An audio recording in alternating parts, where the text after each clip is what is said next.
Hi, my name is Hauptman, and I'm a fourth year graduate student at the University of California, Merced in the School of Engineering Environmental Systems Graduate Group, where my advisor is Dr. Colleen Naughton. I've always been passionate about the environment, conservation, and the equitable access to resources.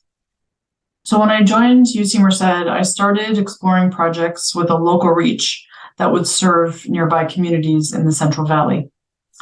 My research conducts a geospatial and treatment analysis for 1,2,3-trichloropropane, a toxic chemical in a pesticide that seeped into groundwater and where it persists.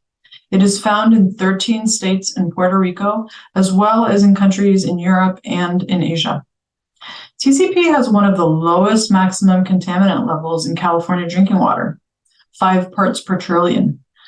So my research takes a look at the TCP problem from 3 different perspectives. First, I conducted a systematic review of peer-reviewed papers published in the literature, which narrowed down over 1,000 papers to 36 papers, which specifically dealt with how to remove TCP using different treatment technologies. The study concluded that although granular activated carbon made from coconut shells or coal was the most applied treatment, it is costly, produces solid waste, and isn't as effective as zinc or remediation at removing TCP from water. I then compared different machine learning models to predict where TCP may contaminate groundwater in the Central Valley. That can be applied in areas that are unmonitored for TCP contamination in the United States and globally, since monitoring TCP is costly and difficult to test for.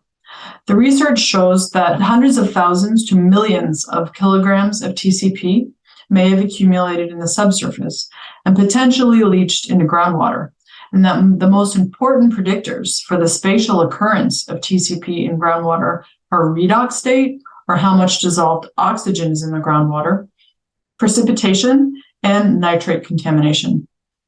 I also found the highest modeled TCP levels are predominantly in disadvantaged communities.